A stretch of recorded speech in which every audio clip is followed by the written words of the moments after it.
नमस्ते। आज हम गुण संधि पढ़ेंगे। सभी प्रकार की परीक्षाओं में सबसे ज़्यादा गुण संधि के उदाहरण पूछे जाते हैं, तो बहुत आसान संधि है, आप सभी ध्यान देंगे। चलते हैं।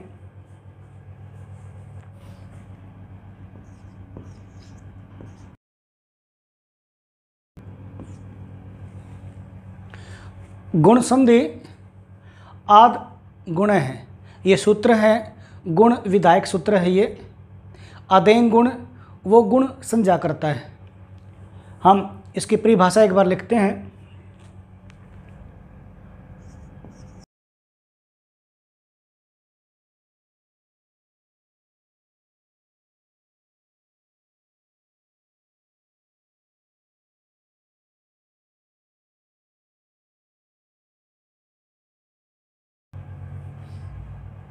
देखेंगे एक बार।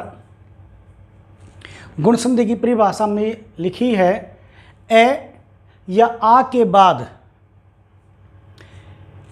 छोटी ई या बड़ी ई या कोई भी दोनों में से कोई भी ऊ छोटा बड़ा या री या लरी आए तो दोनों मिलकर के क्रमशः ए ओ अर और अल हो जाते हैं।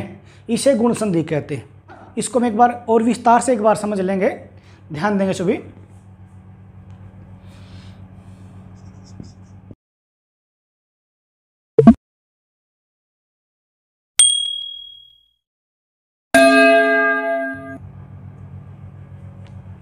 देखेंगे, ये हमारी गुण संधि की आत्मा है।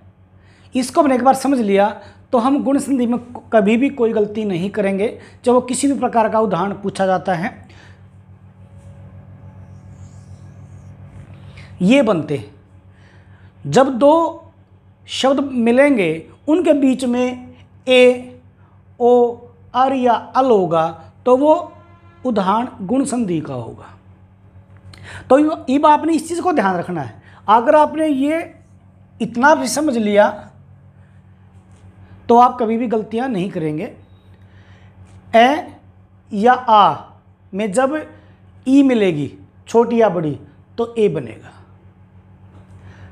ए आ के साथ जब ऊ मिलेगा कोई भी छोटा बड़ा तो ओ बनेगा। जब ए आ के साथ री मिलेगी तो अर बनेगा। जब ए या आ के साथ लरी मिलेगी तो अल बनेगा। लरी का दीर्घ स्वरूप नहीं होता, इसलिए हमने उसको नहीं लिखा है। तो आपने सिर्फ ये याद रखना है गुण संधि में कि जब ए आ के साथ ई मिलेगी तो ए बनेगा। ए आ के साथ ऊ मिलेगा तो ओ बनेगा। ए आ के साथ री मिलेगी तो अर बनेगा। ए आ के साथ जब लरी मिलेगी तो अल बनेगा। दोनों मिलकर के बनाएंगे। ये दोनों वर्ण आपस में मिलकर के एक नया अक्षर बनेगा। ये संधि का मुख्य नियम है इसका। ये दोनों, इनमें से कोई एक होगा और इनमें से कोई एक होगा। ये दोनों मिलकर के एक नया वर्ण बनाएंगे और ये चार बनेंगे।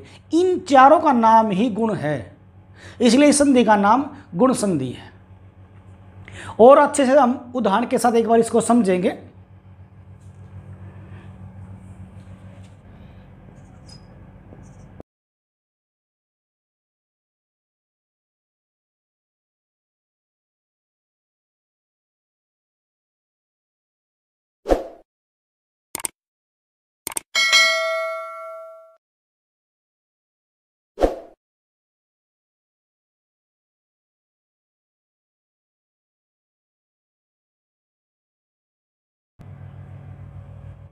देखेंगे, ये गुण संधि के उदाहरण हैं।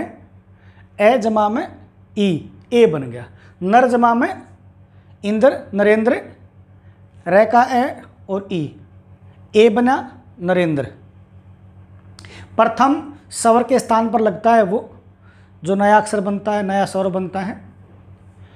ए के साथ बड़ी ई मिलने पर भी ए बनता है।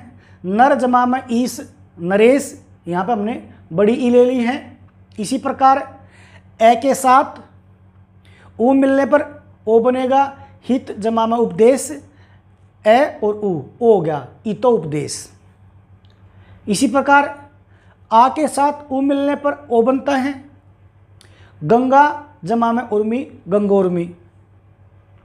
ए के साथ री मिलने पर अर होता है। देव जमा में ऋषि, देवऋषि। आ के साथ री मिलने पर भी अर होता है। महा जमा में ऋषि, महर्षि। और ए जमा में लरी, अल बनेगा।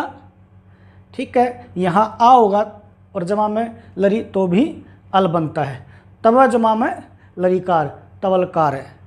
ठीक है, ये हमने उदाहरण इसके देखे। आ के इसमें जैसे आ जमा में ई तो भी ए बनेगा। एक बार इनके भी आ के साथ भी के भी उदाहरण एक बार हम लिख लेते हैं।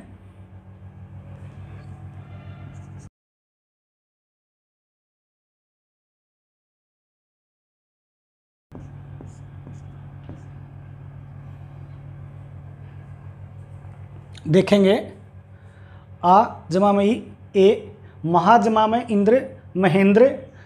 आ जमा में बड़ी ई, ए बना। रमा जमा में इसे रमेश है।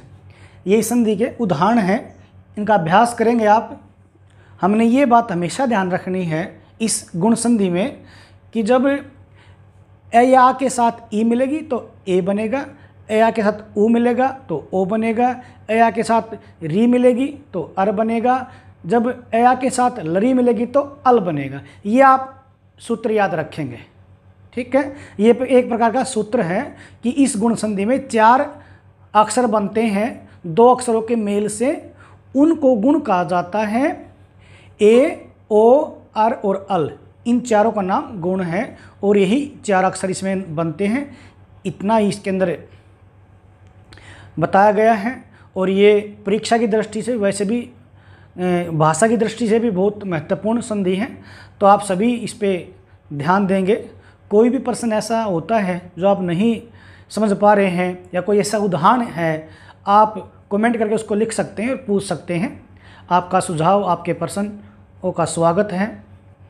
और आपको कुछ अच्छा लगे तो कमेंट करें, शेयर करें, सब्सक्राइब भी करें। आपका बहुत धन्यवाद।